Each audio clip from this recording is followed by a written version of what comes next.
Hello students, আমার চ্যানেলে তোমাদেরকে স্বাগত। যারা ক্লাস 9-এ পড়ছো তাদের জন্য ইতিহাসের একটি ক্লাস। আজকে তোমাদের সামনে রয়েছে প্রথম অধ্যায়, ইতিহাসের যে প্রথম অধ্যায় তোমাদের ফার্স্ট ইউনিট টেস্টের ফরাসি বিপ্লবের কয়েকটি দিক। এই অধ্যায়টা থেকে কিন্তু আমরা অতি সংক্ষিপ্ত প্রশ্নোত্তর করছিলাম, আজ তার শেষ পর্ব করব। তো চলো শুরু করি ক্লাসটি। শুরু করি ক্লাস 9-এর ইতিহাসের ক্লাস, ফরাসি বিপ্লবের কয়েকটি দিক, ইতিহাসের প্রথম অধ্যায় থেকে অতি সংক্ষিপ্ত প্রশ্নোত্তর। দেখো, তোমাদের সামনে কিন্তু আমি যেগুলো হাইলাইট করে রেখেছি সেগুলোই কিন্তু তোমরা শুধুমাত্র পড়বে, ঠিক আছে? দেখো হাইলাইট করাগুলি। দেখো প্রথম বলছে, টেনিস কোর্টের শপথ কবে গ্রহণ করা হয়? টেনিস কোর্টের শপথ 1779 খ্রিস্টাব্দের 20 জুন গ্রহণ করা হয়। দেখো সবসময় যদি সাল পড়বে তা না, এবার কিন্তু এখান থেকে 1779 খ্রিস্টাব্দের কত তারিখ, এই তারিখটা কিন্তু দিয়ে প্রশ্ন দিয়ে দেওয়া, 20 জুন।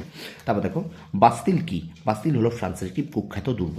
পরে প্রশ্ন, কবে বাস্তিল দুর্গের পতন হয়? 1779 খ্রিস্টাব্দের 14 জুলাই কিন্তু বাস্তিল দুর্গের পতন হয়। মনে রাখবে, সালগুলো মনে রাখবে, তারিখটা মনে রাখবে।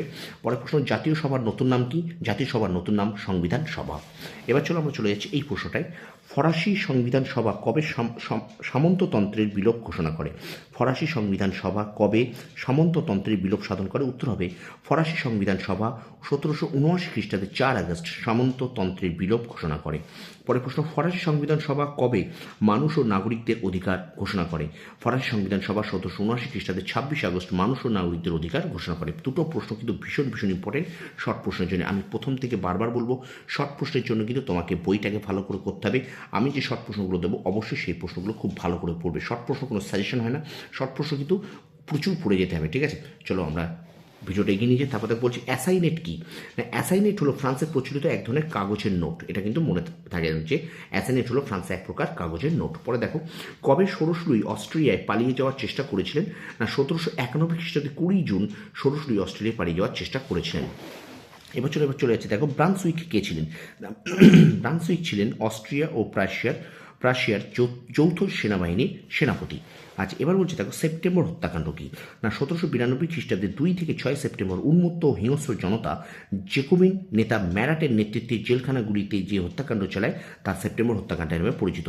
তাহলে এখানে মনে রাখতে হবে যে সেপ্টেম্বর হত্যাকাণ্ডের নেতৃত্ব কে ছিলেন, নেতা কে ছিলেন? না, ম্যারাট। এটা কিন্তু মনে রেখো যে সেপ্টেম্বর হত্যাকাণ্ডের নেতা ছিলেন জ্যাকোবিন দলের নেতা ম্যারাট, ঠিক আছে? এবার পরে প্রশ্ন, জাতীয় মহাসভা বা ন্যাশনাল কনভেনশন কি? না, গণভোটের ভিত্তিতে ফ্রান্সে 1792 খ্রিস্টাব্দে যে আইনসভা গঠিত হয়েছিল তা জাতীয় সভা বা ন্যাশনাল কনভেনশন নামে পরিচিত। পরে প্রশ্ন বলছে, ফ্রান্সের প্রজাতন্ত্রের প্রতিষ্ঠা কে করে? জাতীয় সভা বা ন্যাশনাল কনভেনশন ফ্রান্সের রাজতন্ত্রের উচ্ছেদ ঘটে প্রজাতন্ত্রের প্রতিষ্ঠা করে। ফ্রান্সের প্রজাতন্ত্রের প্রতিষ্ঠা কে করে, ঠিক আছে? তারপর দেখো, কবে ষোড়শলীর মৃত্যুদণ্ড হয়? 1793 খ্রিস্টাব্দে 21 জানুয়ারি কিন্তু ষোড়শলীর মৃত্যুদণ্ড হয়। পরের ভীষণ ইম্পর্টেন্ট একটা সাল, সন্ত্রাসের শাসন কত খ্রিস্টাব্দে শুরু হয়? 1793 খ্রিস্টাব্দে। পরে দেখো, সন্ত্রাসের রাজত্বের প্রধান পরিচালক কে ছিলেন? না, সন্ত্রাসের রাজত্বের প্রধান পরিচালক ছিলেন রোবসপিয়ার। ভীষণ ভীষণ গুরুত্বপূর্ণ এই প্রশ্নগুলো। এবার দেখো আমরা চলে যাচ্ছি পরের প্রশ্নে।